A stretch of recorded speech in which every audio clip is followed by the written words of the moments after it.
But today, we're going to go through comeback player of the year candidates.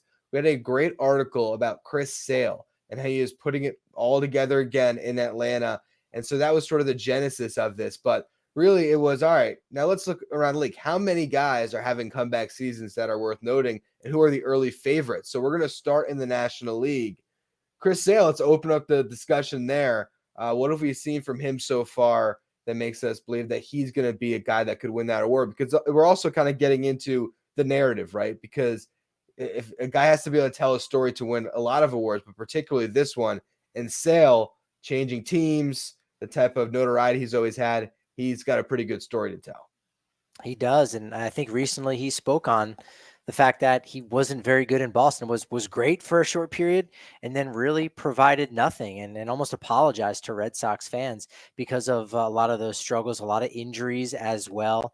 I think we saw him either last year or in 22 at a minor league game, at a rehab assignment, just smashing up a television, just frustrated. And again, fans feel that frustration. He does as well. So for him to have turned things around in such a big way right now with Atlanta, sub-3 ERA in 7 starts, striking out more than one batter per inning, 52 strikeouts and 42 and 2/3 innings pitched, and doing it for Atlanta when they need that guy to step up, not just because Max Fried has struggled, but because their ace, Spencer Strider, is on the IL and is going to miss this entire season. So that, like you said, is part of that narrative. And I think for me, I feel like the definition of comeback has changed over time a little bit, where last year you had Cody Bellinger. I think we might have even talked about this, where he was the comeback player of the year. And what did he come back from? Just not being good? When to me, comeback is, getting through injuries, getting through just not being there, right? Like you had something that was getting in your way. And for Chris Sale, he did make 20 starts last year, but over the previous 4 years, from 2020 to 2023, the dude made 31 starts over a 4-year span. So that to me is the true definition of coming back. Yeah, I think for one, as I was going through the list of different players, I think there was some players where it's like, oh, he's having a nice year, but then you have to think, all right, well, they had to have been at a certain level before. There has to be something there coming back too. With Chris Sale, he definitely has that. And then, like you said, it's also trying to then kind of evaluate what exactly it is that they are coming back from if they did have a past that they're getting back to. So I look at his teammate, Max Fried, right? He did have an injury plagued year last year, but are people going to view one injury plagued year from a guy who has generally been healthy and also has been very good whenever he's on the mound and say that's more of a comeback story, or Chris Sale, a guy who it's been sort of a years long saga to get to this point? Because I'll tell you what, I watched Max Fried go 7 no-hit innings against the Mets, and he looked really good. And I think there's a whole other conversation in the future to talk about who's going to be the left-handed ace of this team as we get through this season. But when it comes to comeback player between those two, you kind of think that Sale's got a much better story to tell. I do. And as you said, it has something to do with coming back from something, not finally arriving, right? We even see in our chat here on YouTube, whenever we record these bad boys, we're live. Head over to the Who's Better Baseball channel, where you can leave comments even after we record. But like Jurickson Profar as a comeback player of the year, and sure, this was a guy that was waived by the Colorado Rockies, the last place team in the National League, at the end of last year, and now he's sitting in the middle of that Padres lineup, who's still looking to be a postseason contender.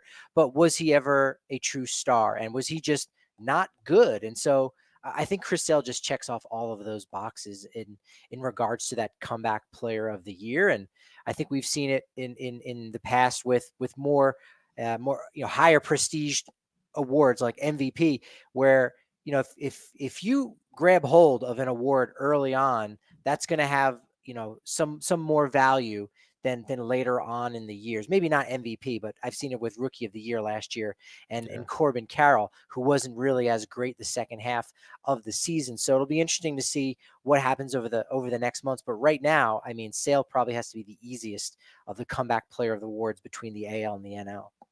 I think so, because not only is it the performance and the track record he's getting back to, it's also the fact that there was that tangible change as far as different jersey. I think it makes it stand out a little bit more. And I have another guy that I think is a very good candidate, but I want to run through some candidates that are maybe not noteworthy enough, but are coming back. So one, Spencer Turnbull, he was one that was kind of like is he a never was? I don't know. Trevor Williams, look, he's had an unbelievable start to this season in Washington, but again, he might be more of a breakout, even though he's in his 30s. James Paxton, great success early this season with the Dodgers. Let's see him stay healthy. Cal Quantrill for your Rockies. There's a lot of different names, but I think when it comes to guys that can actually compete for this thing, it comes down to a couple of my Mets. So I'll start with Edwin Diaz, who obviously didn't pitch at all last year. And he has to get back to being best reliever in baseball, and he hasn't been that so far. But I'll just throw that name to you first. If Edwin Diaz ends up locking back into form, he's striking out 50% of the batters he faces again, and he finishes this year with 40 plus saves on a Mets team that ends up in the playoffs. Can Edwin Diaz, who did not pitch at all last year, end up vying for this award? 100%. I don't even think it requires even that much. I think 30 plus saves. So maybe he has an IL stint or two, but he's got, that an ERA around 2. He's striking out a ton of hitters again, even if it's a step back from what he was doing in 2022. I think he's that guy, right? He's got that notoriety. He's got the excitement. He's got Timmy Trumpets playing in the outfield. Like, this was a guy that in many ways, like, revolutionized the closer coming into the game. Look, we know about what Trevor Hoffman and Mariano did for a while, but the Mets and Edwin Diaz really leaned into that 9th inning appearance and saying, hey, let's pump up the speakers. Let's do a little bit of a light show. And now every team's got it.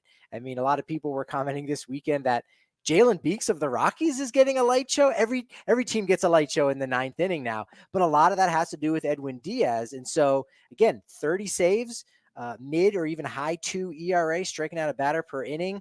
That puts him back on par with what he was.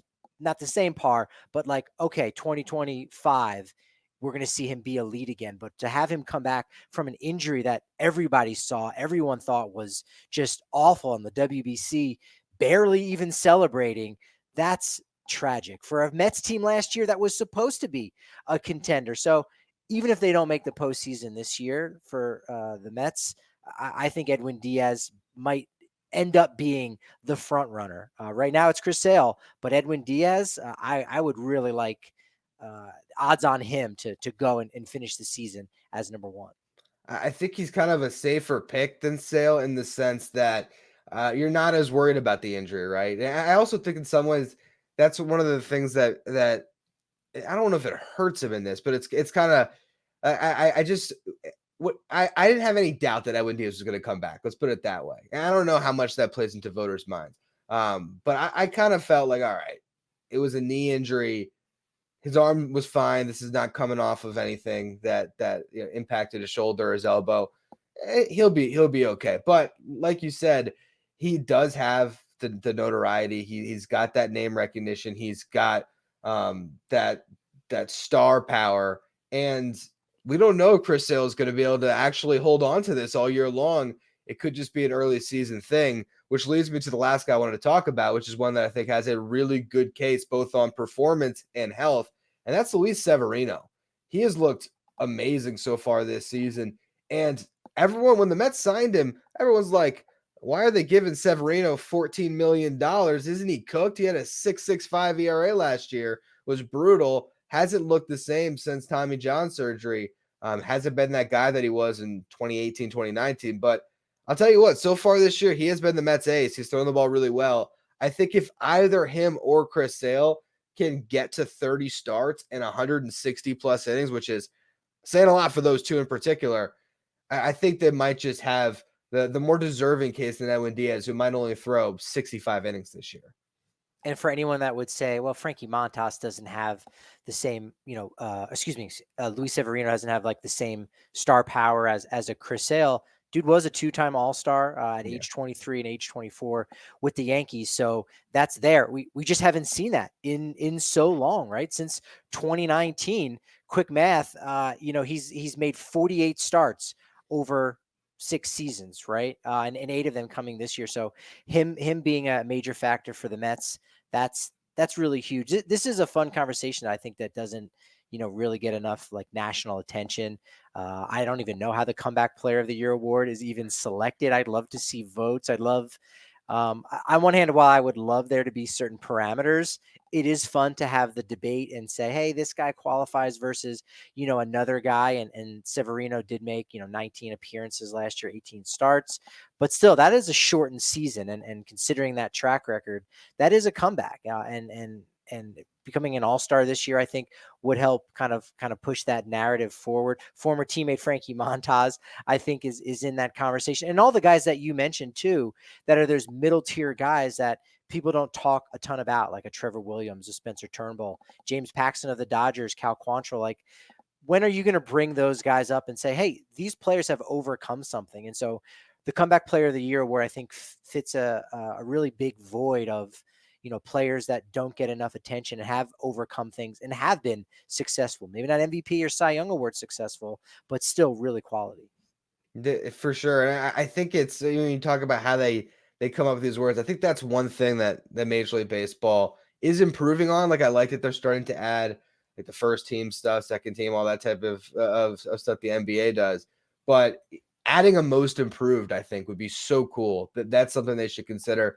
And yeah, really sort of building up the process of how they came to these selections. It kind of just feels like on some random Thursday in the offseason, we just say, oh, okay, cool. He was comeback player of the year. I'd like to see a little more build up to it. Before the season, you wrote in our notes here, the Athletic had their predictions. I'm guessing that was this preseason predictions from the Athletic? That's correct. Yeah. All right. So they had Montes, they had Tim Anderson and Chris Bryant. How do you think those are going so far this year? I think they might have been maybe 1 for 3 as far as possibilities because 2 of those look pretty bad right now. Yeah, it would be 1 for 3 right now for sure. Chris Bryant was the dark horse, and I would have guessed he would have put together a decent season, Yeah. being healthy. Not a Chris Bryant, 2017 MVP kind of season, but still a really solid one nevertheless. So he's just had so many serious back injuries. He's going on a rehab assignment this week and down in AAA Albuquerque. So he'll be able to come back, hopefully, provide a little bit of protection in the lineup. But I think it's now at this point where opposing teams know the scouting report and know that he's going through some back pains that's just not going to get better. Even if you were to have surgery, it's not necessarily going to get better. Tim Anderson, decent spot for him in Miami, but he, like Javi Baez, has been one of the worst players in baseball, at least through the first month of the season. So, not a great hit there on their top 3 guys. I think O'Neal Cruz probably should have made that list a little bit. I don't think we've seen him really be the O'Neal Cruz that a lot of people have expected, but missing all of last year would have to put him in that conversation. And then a guy that our channel at Just Baseball knows pretty well, Walker Buehler. I mean, Yeah. Tommy John surgery, and was he going to come back late in the year in the postseason? Ultimately, they decide not, and to see him back in Dodger blue doing big things before going out into free agency this offseason. I think right now he's probably not in the top 3, but keep an eye on that situation because he's still got 4+ months to throw his name in the hat. I think Bueller's a great nod because he's a guy that I think the Dodgers are very cautious with how they ramped him up, and so he could really build that case down the stretch where maybe a Sale and a Sevy start to fall back a little bit, and then here's Buehler on the star-studded Dodgers. Maybe he does end up being, if not their best pitcher, it's some tough competition, but he gets back to that level, and you say, well, man, I mean, hadn't seen him in a year and a half. Here he is. I think Bueller's a good nod for sure. And then you also, as far as what the odds makers are looking at, Jesse Winker definitely come back. I mean, man, he looked like he was going to be done for his career last year. Good start to his season. And then Rhys Hoskins coming off a lost year as well. I think those are always sort of the default guys. The guys who didn't play at all are probably the ones that should get sort of the first look as being the comeback players when they can get back to their past glory on that first year off an injury. Yeah, I would agree. Cody Bellinger winning the Comeback Player of the Year last year, again coming back to relevance after a really bad 2022 season. But there really weren't a ton of other candidates that are in that group that you just mentioned there, Ryan. The injured player that are coming back, they're overcoming, right? Yeah. Something that an impediment in their way. Fernando Tatis Jr. was really the only one that you could have said, missed the entire season in 2022. Ronald Acuna Jr. maybe even make the case because he was banged up at the start of that year. So I'm kind of okay with that. But there are so many candidates, as we just kind of highlighted, that were hurt and have come back from those injuries versus guys who weren't good last year, like a Dylan Cease or maybe even Hunter Green. And you say, okay, they've bounced back, but bouncing back is different than coming back and overcoming an injury. Yeah, no, I agree with you 100%. It's going to be a really crazy race to follow, honestly, to see how these guys kind of hold up and who can ultimately be there. I feel like this is one too where the answer right now, as we're talking in May, we could throw 15 guys into the ring. But when you get down to the nitty gritty at the end of the season, there'll be 2 or 3 that'll really kind of establish themselves atop it. And we'll be back here in, let's see, what, 4 months maybe to talk this over again and figure out who the best candidate really is.